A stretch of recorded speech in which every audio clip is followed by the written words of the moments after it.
In the beginning, before the earth was formed, before the stars were placed in the heavens, there existed only God and the celestial realms filled with magnificent beings of light. These were the angels, divine creations of beauty, wisdom, and power. Among them was one who stood above the rest, radiating brilliance beyond compare. His name was Lucifer. Lucifer was not just any angel. He was a being of extraordinary splendor, a guardian among the highest ranks of heaven's order. His presence was dazzling, his wisdom unmatched, and his voice like the music of the spheres. He walked in the very presence of God, adorned with stones of fire, clothed in the light of divine glory. His purpose was to lead worship, to reflect the majesty of his Creator, and to serve in perfect harmony with the will of God. But within him, a thought began to take shape, one that should never have existed in the heart of a servant. It started as a whisper, a faint shadow amidst his brilliance. Why should he, the most radiant of all angels, bow before another? Why should he serve when he was so powerful, so beautiful, so wise? The thought took root, growing deeper with each passing moment, until it became an unquenchable hunger. Lucifer did not want to serve. He wanted to be served. He did not want to reflect the glory of God. He wanted glory for himself. He gazed upon the throne of the Almighty, and within him arose the ultimate ambition, to ascend above the stars, to take his seat among the highest, to be like the Most High. But ambition alone was not enough. If he were to challenge the authority of God, he would need others to stand with him. He moved in secret, his words like honey dripping into the ears of those who would listen. He spoke of freedom, of power beyond what they had known. Why should they be bound by obedience when they could rule? Why should they remain beneath when they could rise? Many listened, many believed. A great number of angels, captivated by Lucifer's vision, turned their hearts away from their Creator. They, too, desired what he desired. They, too, hungered for something beyond their station. It was no longer a mere thought in the heart of one being. It was a movement, a silent rebellion stirring within the celestial realm. Then the heavens trembled. The moment had come. No longer would Lucifer speak in whispers. No longer would his followers remain hidden. The rebellion was now an open war. The forces of heaven divided as the first great battle in all of creation began. On one side stood Lucifer, no longer merely an angel, but something more, something darker. His form, once radiant with the light of God, had shifted. His beauty was now a terrible majesty, his once harmonious presence, now a force of chaos. With him stood legions of angels who had pledged their allegiance, their wings blackened by the weight of their choice. Opposing them was the might of heaven's armies, led by Michael, the warrior of God, clad in celestial armor, wielding a sword of divine fire. Michael stood at the front of the legions who had remained faithful. His voice rang like thunder across the heavens as he called upon the power of the Almighty. The battle that followed was beyond the comprehension of mortals. Light clashed against darkness. Swords of divine fire met with the twisted might of rebellion. The cosmos trembled as the two sides waged war across the heavens. But the outcome had never been in doubt. For all his pride, for all his ambition, Lucifer had made a fatal mistake. He had underestimated the power of the one he sought to overthrow. God did not even need to enter the battle. His mere will was enough to decide the victor. Lucifer and his army were driven back, forced to retreat under the might of Michael and the faithful angels. The forces of rebellion faltered, their strength crumbling like dust before the wind. And then came the moment of judgment. The gates of heaven were sealed to them. No longer could they stand among the pure. No longer could they bask in the presence of the Almighty. They fell, like stars ripped from the sky. They were cast down, their cries of defiance swallowed by the abyss into which they were exiled. But it was not a fall that ended. It was a fall that continued. Lucifer had once been known as the morning star, but he was no longer worthy of that name. He was now a fallen one, and the nature of his fall was not a single event. It was an eternal descent. He was cast down, but he would never reach the bottom, for there was no bottom to reach. His fall was not just a loss of position, it was a corruption of his very being. What had once been a light giver was now a force of darkness. What had once been wisdom became deception. What had once been beauty became a dreadful ruin. His pride, the very thing that had led him to rebellion, did not end with his fall. It grew, it twisted, it consumed him further and further until there was nothing left of what he had once been. And so, he became something new. He was no longer Lucifer, the bright and shining one. That name was lost to him, forever a reminder of what he had destroyed. Now, he would be known by a different name, a name that defined his true nature, Satan, the adversary, the enemy, and he was not alone. With him were those who had followed, now known as the fallen angels. But unlike him, they had not fully transformed. They remained as they were, angels, but angels in darkness. But their war was not over. It had only changed form. Banished from heaven, denied the throne they had sought, Satan turned his gaze downward. Below him lay something new, something still in the hands of the Creator. The earth, freshly formed, untouched by the corruption that had consumed him, and within it a new creation, one that bore the very image of God. Mankind. If he could not rule in heaven, he would rule elsewhere. If he could not be worshipped above, then he would find worship below. If he could not defeat the Almighty directly, then he would strike where it would hurt the most, through his creation. This was his new mission, the purpose that would drive him forward through the ages. He would not admit defeat. He would not surrender to the fate that had been placed upon him. He would do what he had done before. He would deceive, he would manipulate, and he would twist the minds of those who walked the earth just as he had twisted the minds of those who once stood beside him in heaven. His fall had not ended. It would continue, and he would make sure that humanity fell with him. But even as he set his plans into motion, there was something he did not yet understand. Something that would one day be his undoing. The very freedom that allowed him to choose rebellion, the same free will he would use to lure mankind into darkness, was the very thing that would also give them the power to resist him. And more than that, the Creator had not abandoned his creation. The war was far from over, but the final victory had already been decided. The nature of spirits is something beyond human comprehension. Unlike physical beings, who are bound by time, aging, and decay, spirits exist in a realm that transcends these limitations. They are not made of flesh and blood, but of an eternal essence. This is why when God created angels, including Lucifer, he designed them to be immortal, not subject to death as humans are. God himself is spirit, an existence that has no beginning and no end. When he created the angelic hosts, they were formed in a manner that reflected his divine nature, though they were not equal to him. They had intelligence, power, beauty, and free will, yet they were still created beings. This distinction is important because it highlights why Lucifer, after his rebellion, was not simply erased from existence. His nature as a spiritual being prevented him from experiencing the kind of death that humans do. Death, as understood by mankind, is a separation of the soul from the body. It is the ending of physical life. But spirits do not possess physical bodies as humans do. For them, death is not a state of ceasing to exist, but rather a separation from the divine presence of God. This is what happened when Lucifer was cast out of heaven. He was severed from his original place of honor and light, yet he continued to exist in a fallen state. The idea of spiritual existence being unbreakable is supported by the fact that even fallen angels are still referred to as angels, albeit now associated with darkness. They have not lost their power, intelligence, or ability to influence creation. Their rebellion did not strip them of their immortality, only of their place in heaven.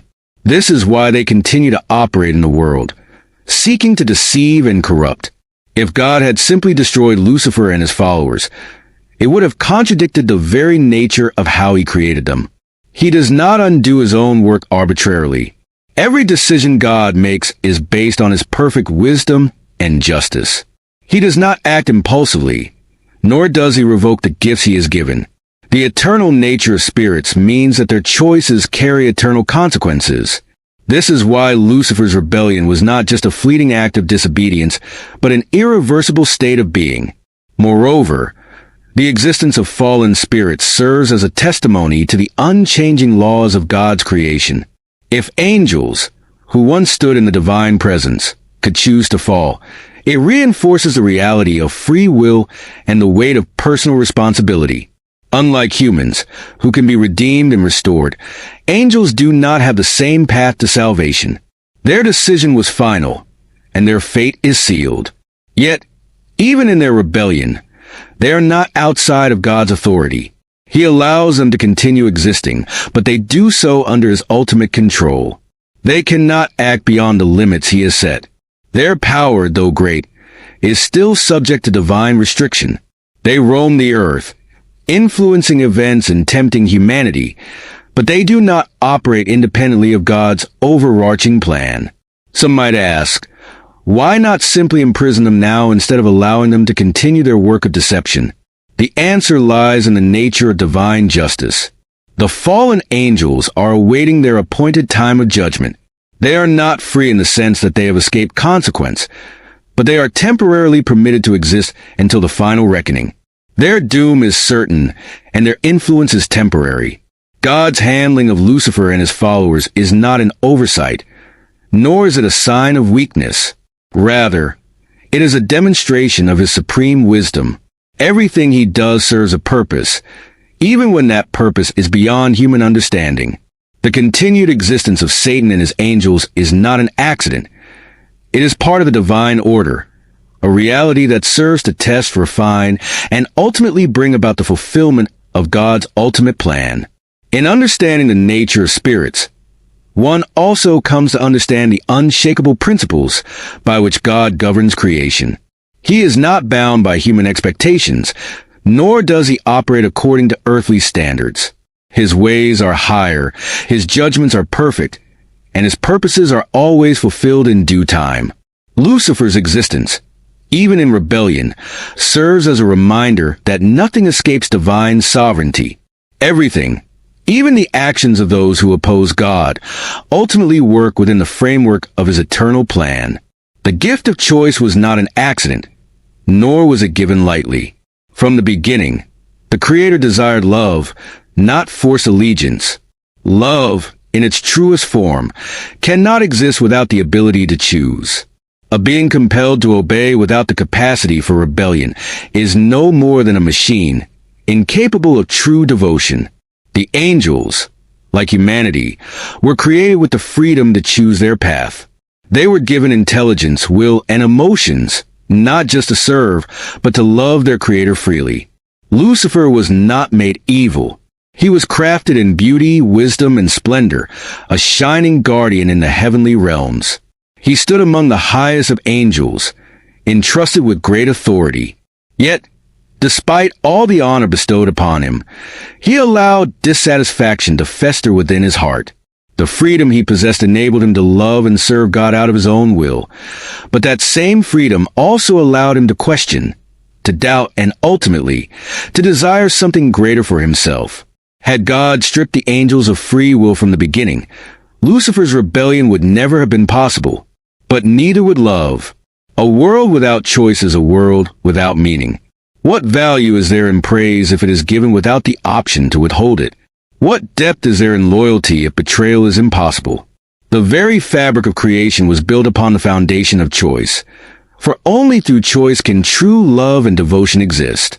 Some might ask why God, knowing that free will could lead to rebellion, did not intervene before Lucifer fell.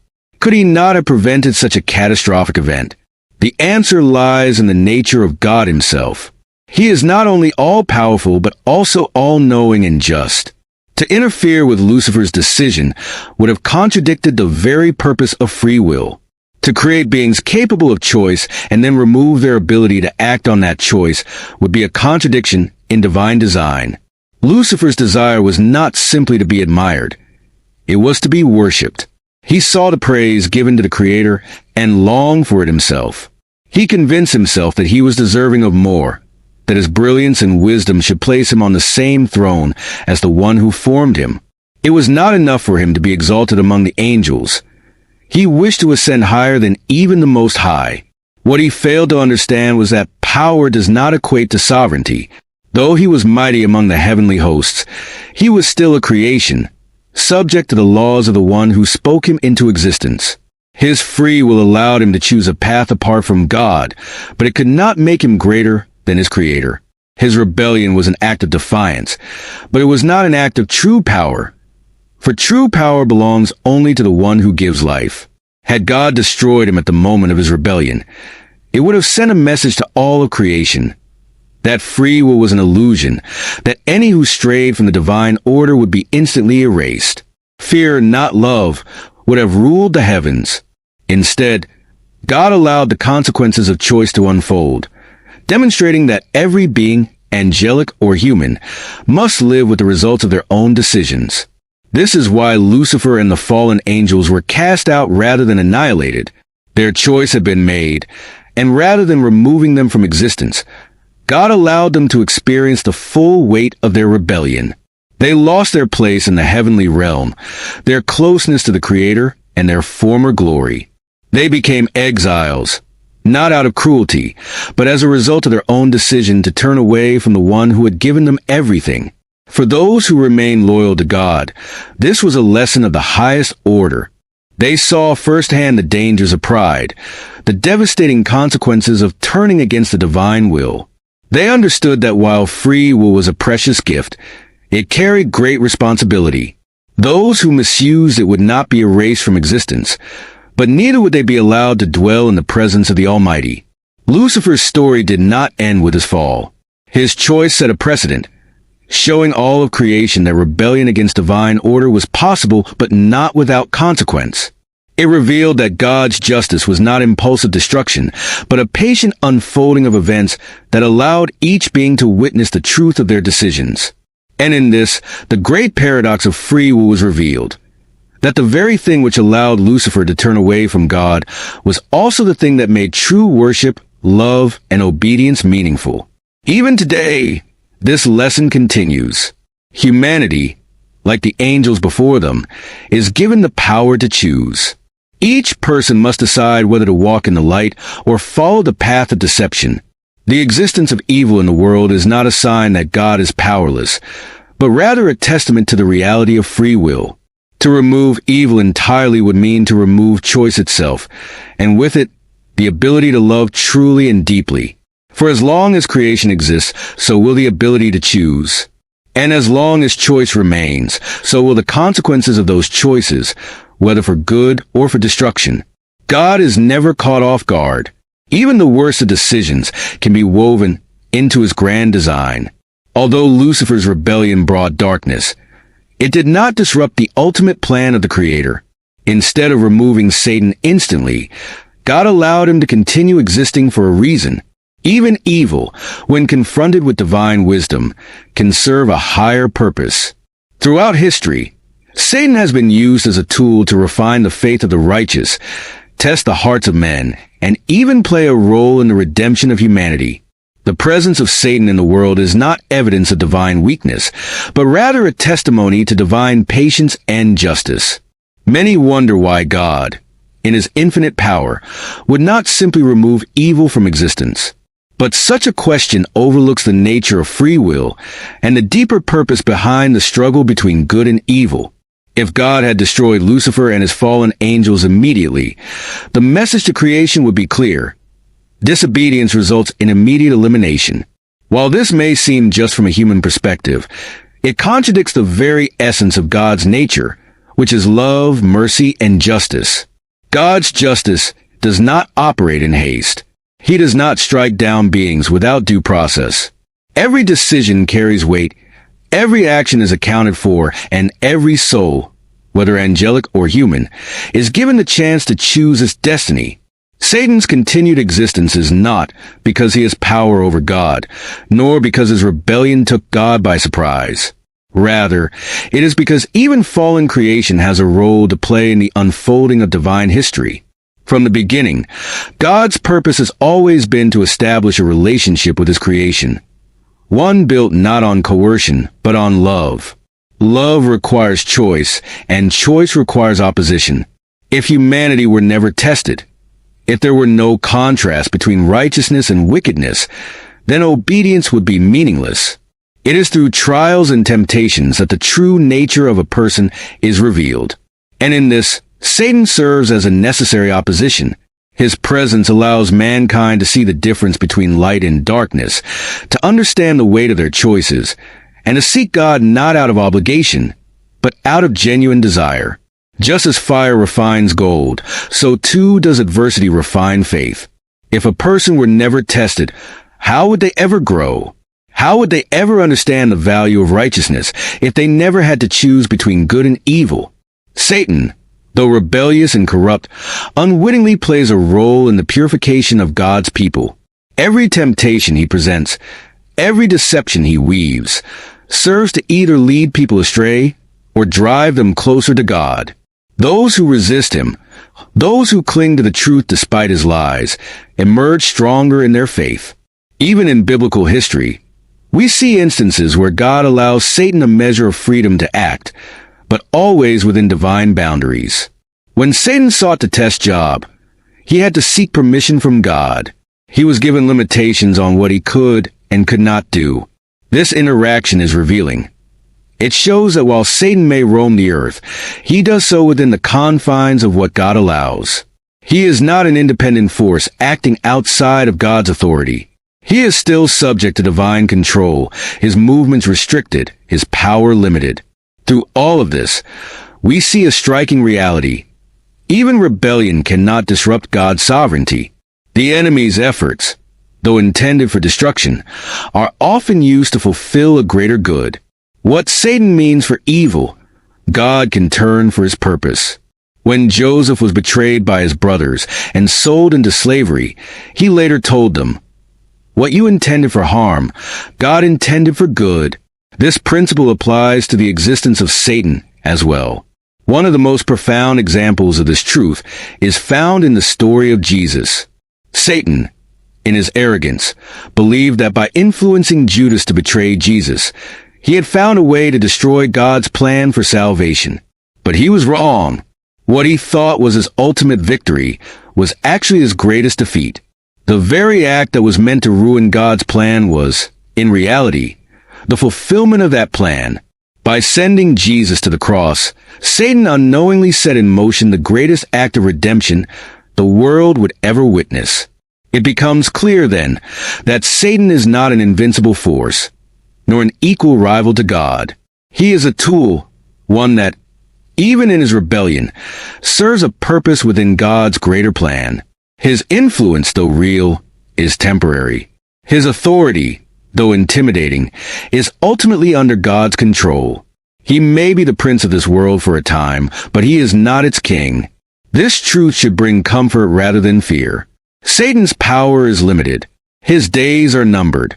And above all, he cannot operate outside of what God allows. Those who trust in God need not fear the adversary, for they walk in the light of the one who has already overcome darkness. And so, the existence of Satan is not a mistake.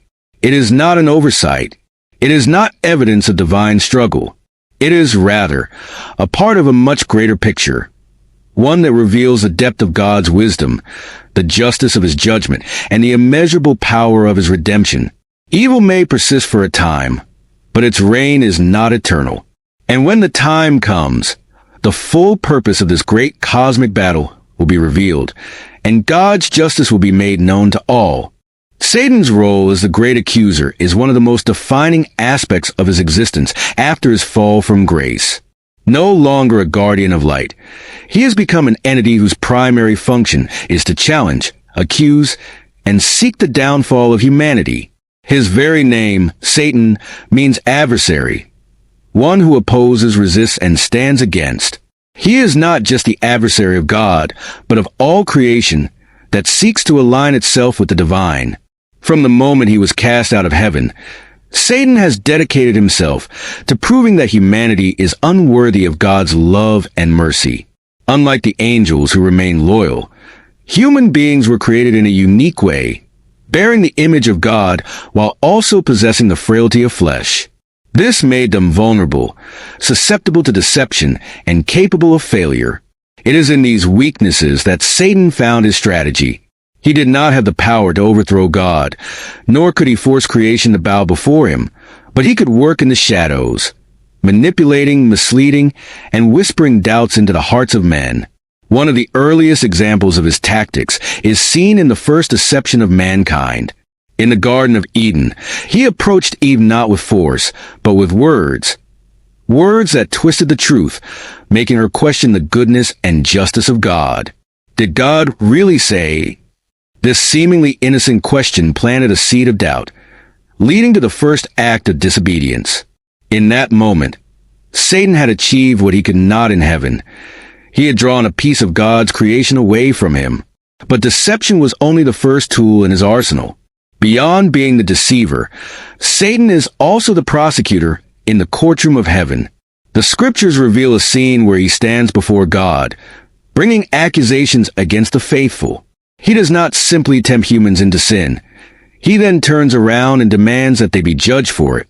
In the book of Job, a striking conversation occurs between God and Satan. The adversary does not appear to challenge God directly, but instead calls into question the faithfulness of God's servant. Does Job fear God for nothing? He asks. In other words, he suggests that Job's righteousness is not genuine, that it exists only because of the blessings God has provided. Satan argues that if Job were to suffer, he would turn away from his faith. This moment reveals much about Satan's nature. He is not just a being of rebellion. He is a being of cynicism. He does not believe in selfless love or in faith that can endure hardship. His entire existence is defined by the idea that all creation, if tested enough, will choose selfishness over obedience, will reject God rather than suffer. This is why he continues to accuse. He does not just want to see people fall. He wants to prove to God that they are incapable of standing. The accusations of Satan are not limited to biblical figures. Even in the present day, he continues to whisper into the minds of people, bringing condemnation, shame, and fear. He tells them that they are unworthy of God's love, that they have failed too many times to be forgiven, that they are beyond redemption. He desires to separate humanity from the grace that God freely offers. He does not force it upon them, but he makes them believe that their sins define them, that they cannot escape the weight of their mistakes. But there is one thing Satan cannot change: the nature of God's mercy. Though he accuses day and night, though he seeks to bring judgment upon every soul, he is ultimately powerless against the one thing that can counter his claims: grace. For every accusation he makes, there is an answer. While Satan says, "You are guilty," God says, "You are redeemed." While Satan says, "You are too far gone," God says, "My mercy is greater." This is why, despite all his efforts, Satan has already lost. His accusations hold no power against those who are covered by divine forgiveness. He can whisper, he can deceive, and he can tempt, but he cannot force separation between God and those who seek him. He may stand before the throne, pointing out every flaw, but the blood of Christ stands as the final word, declaring that no sin is beyond redemption, no fall is beyond restoration. Even in his role as the accuser, Satan is ultimately playing into God's plan. Without accusation, there would be no need for advocacy. Without the weight of sin, there would be no need for salvation. Every time he seeks to condemn, he unknowingly highlights the boundless mercy of God. For all his power, Satan remains trapped in a paradox of his own making. He desires to prove that humanity is beyond saving, yet the very act of bringing their sins to light allows God to demonstrate his grace even more. The more he fights to tear people down, the more opportunities arise for them to be lifted up. This is his torment, knowing that for all his efforts, he cannot escape the reality that love, mercy, and redemption will always have the final say. The fallen ones were not merely cast out without consequence. They were placed under divine judgment, their fate sealed in the courts of eternity. Though they roam, their existence is not without restriction. The notion that they are free to do as they please is far from the truth. They operate within the boundaries set by the Almighty, shackled by a reality that they themselves chose, a reality of waiting, of knowing that their end is inevitable. Throughout time, they have sought to spread corruption and chaos, but their power is neither unlimited nor unchallenged. They are not rulers, but exiles. They were once beings of light, created for glory, and now they exist as wanderers in the shadows, restless and desperate. Every move they make is one of defiance, but deep down, they understand that all their efforts are temporary. They can deceive and manipulate, but they cannot escape what has been decreed from the beginning. The trial of the fallen is not a single moment in time, but an ongoing process. It is the slow unraveling of their rebellion, a testimony to the justice of the Creator.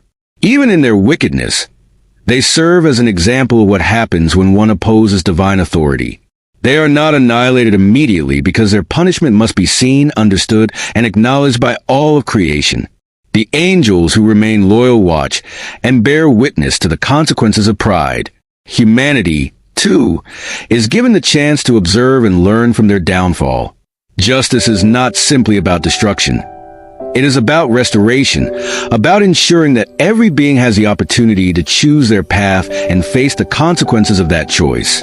If the fallen were eliminated the moment they rebelled, there would be no lesson to be learned, no understanding of the gravity of free will. It is easy to obey when there is no alternative, but true devotion comes when one chooses to remain loyal despite having the option to rebel. Even now, the fallen seek to distort truth, to lead humanity astray, whispering lies into the hearts of men. They attempt to turn people against their Creator, to fill the world with doubt, division, and deception.